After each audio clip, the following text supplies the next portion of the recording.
Yo, okay, I'm back. We're going to be talking about our first topic today, and that is Ellen DeGeneres. This is from the Sunny V2 creator, an amazing content creator. I absolutely love him. I can listen to his voice all day. He did an awesome video about Ellen DeGeneres trying to make a comeback, and yeah, it's not going well. Have you guys watched the Ellen DeGeneres Netflix special? I have. It's not good. And yes, it's very strange. It's a bit cringeworthy. I'm not gonna lie. And if you don't know what's happened to Ellen DeGeneres, well, a whole bunch of crap went down during COVID where she treated her staff badly and all of that jazz. And this is her trying to make a comeback. Let's have a look. Ellen's trying to make a comeback with her new stand-up special, although its reviews have mostly been terrible. She spends most of the special responding to her being kicked out of showbiz, which began when someone posted just one single tweet. Right now, we all need a little kindness, you know, like Ellen DeGeneres always talks about. She's also notoriously one of the meanest people alive. Respond to this with the most insane stories you've heard about Ellen being mean. The tweet posted in March 2020 received bad enough replies to begin Ellen's downfall. I worked at Real Food Daily, served her and Portia a brunch. She wrote a letter to the owner and complained about my chipped nail polish, not that it was on her plate, but just that it was on my hand. I worked till closing the night before, and this was the next morn. Almost got me fired. The nail polish story was so unbelievable, the person who wrote it went on Inside Edition. This former waitress claims she was threatened with a 2-week suspension after Ellen DeGeneres complained about, of all things, her chipped fingernail polish.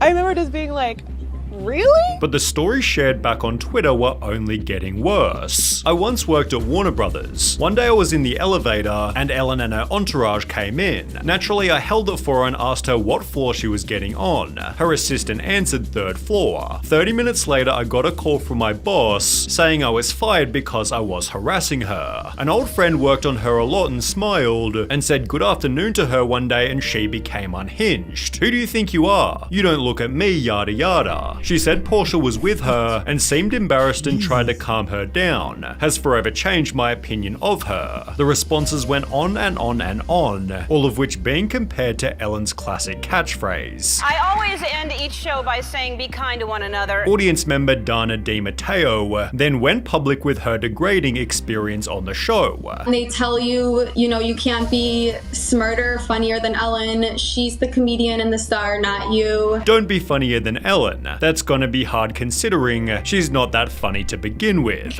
If you've been a comedian your whole life and you're afraid a random audience member will upstage you, maybe you're just not funny. Dana then revealed that Ellen's completely different when the cameras turn off. How does the Ellen we see on TV compare to the Ellen you saw when the cameras stopped rolling? Totally different. She would only speak to the audience when the cameras were rolling. As soon as they turned the cameras off, she would not even acknowledge the audience. She would just sit on the couch, basically. Which was supported by Hedda Muscat, one of the show's former producers. Toxic, phony, hypocrite, liar. That's what... Holy shit! This is the crazy thing, and it's the same saga with P. Diddy. But it seems like once you get in a certain level of power, it completely corrupts you, and you become some other human being, right? And again, there was a point in my life very long ago where I was in this industry, and I got to a point where I was relatively well known. I got to a certain level of notoriety. Nowhere near these people. I'm not talking about super celebrity status, but definitely well known in a lot of circles. And I hated it. I hated being that. But it's just crazy that power goes to people's heads like this. I'm not sure how much of this we have to take at face value, because I'm sure there's people out there that just hate her to hate her. Just like the Mr. Beast saga, people just hate on Mr. Beast because they want to hate him because he's successful, and I'm sure there's a lot of stories out there like that. Not that I'm defending Ellen, because some of the stuff seems really asinine, but yes. What she is. She agreed that things were different when the cameras weren't rolling. We were told from the very beginning, don't talk to Ellen, don't do this, you can't go into her office. It was very nerve-wracking, very stressful. We all walked on eggshells all the time. And after the show's DJ also said the same, BuzzFeed launched their own investigation, interviewing a further 11 former employees. They were fired after taking medical leave or bereavement days to attend family funerals. One employee who claimed she was fed up with comments about her race essentially walked off the job. Others said they were also instructed by their direct managers to not speak to DeGeneres if they saw her around the office. After the accusations went viral, Ellen issued a statement within the company. Hey everybody, it's Ellen. On day one of our show, I told everyone in our first meeting that the Ellen DeGeneres show would be a place of happiness. No one would ever raise their voice, and everyone would be treated with respect. Obviously something changed, and I'm disappointed to learn that this has not been the case. And for that, I'm sorry. Anyone who knows me knows it's the opposite of what I believed and what I hoped for our show, yet Ellen's former producer certainly didn't buy it. So when Ellen says she's not aware of this environment, you don't think that rings true? It's a lie. Ellen then took a 2-month break and began a brand new season by addressing the you can't take breaks, bro. Not when this kind of shit is out. Oh god. The second she took a break, it all just went to the crapper, right? public. As you may have heard, this summer there were allegations of a toxic work environment at our show. I learned that things happened here that never should have happened. I take that very seriously, and I want to say I am so sorry to the people who were affected. We have made... I don't want to sound judgmental, but I don't trust anyone that wears a turtleneck.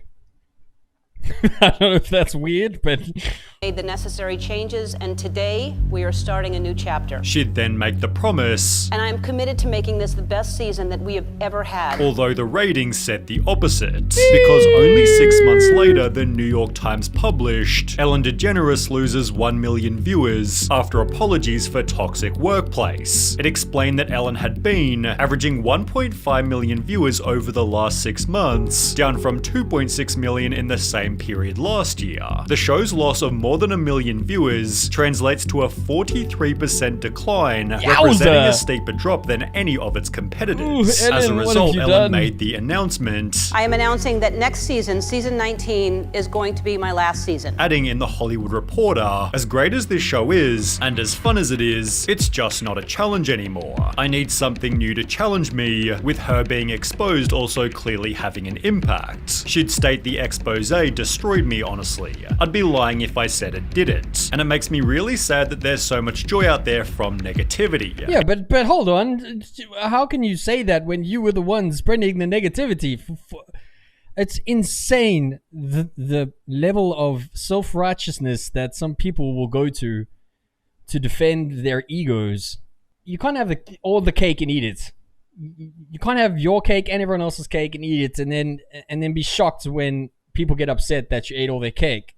It's a culture now where there are just mean people, and it's so foreign to me that people get joy out of that. These mean people responded stating, even without the controversy, the show hasn't been fun and genuine for years. It may have never been, but at least it seemed like it. But Ellen is tired of it all, and she's lousy at hiding it now. No more dancing by her, no monologue half the time, bad jokes that are dragged out way too long, tons of old show clips, tons of self-promotion, and a guest host every Friday. These elements led to an average final season, which Ellen concluded by crying with her audience. She then mentioned the possibility of returning to acting, but instead made a documentary titled Saving the Gorillas: Ellen's Next Adventure. It released in 2023, but with only 100 reviews on IMDb, and this likely being the first time you've heard of it, it's safe to say it performed pretty poorly. Ellen rather went back to living a quiet life until April 2024, when she'd make a new announcement. You may have heard that I'm doing stand-up again. If you want to come see me, I'll be sharing some news tomorrow at noon. As suggested, she'd announce a stand-up tour to be recorded and posted by Netflix, also adding, yes, I'm going to talk about it, referring to her being cancelled. Titled For Your Approval, the special begins with Ellen walking up.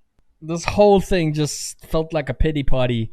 The whole entire show really just felt disingenuous and a little detached from reality, which is, I'm sure, what happens when you get to a point of supreme celebrity and you have so much money you don't know what to do with. Of course you're going to get detached from the rest of the world. But like, you know, when this kind of stuff happens, maybe you would take a step back and look at the hard truths about yourself and maybe acknowledge that you have made a mistake.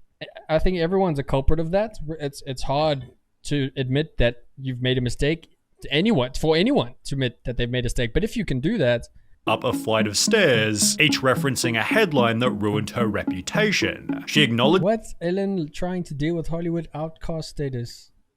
Network blames controversy. Just the tweet that started her downfall, as well as the employees who spoke out against her, then begins the actual show with a joke about her fall from grace. You know, I used to say that I didn't care what other people thought of me, and I realize now, looking back, I said that at the height of my popularity. I'm here because I love doing stand-up, I miss doing stand-up, and I like making people happy, and I do care what people think. Now, this is a pretty respectable angle, as it feels extremely honest. Yet it also seems like a sneaky request for pity, which as a high-profile celebrity you'll simply never get. She then talks about what she's been up to. All right, well, let me catch up on what's been going on with me since you saw me last. Yeah, the whole thing felt really cringy. Like, really, really cringy. It was hard to watch. I actually didn't get through all of it, but it was really, really hard to watch. Oh yeah, I got kicked out of show business. Then makes some pretty funny jokes about her new reputation. Everybody heard that I was mean. Everywhere I go, I know everyone's heard that I'm mean.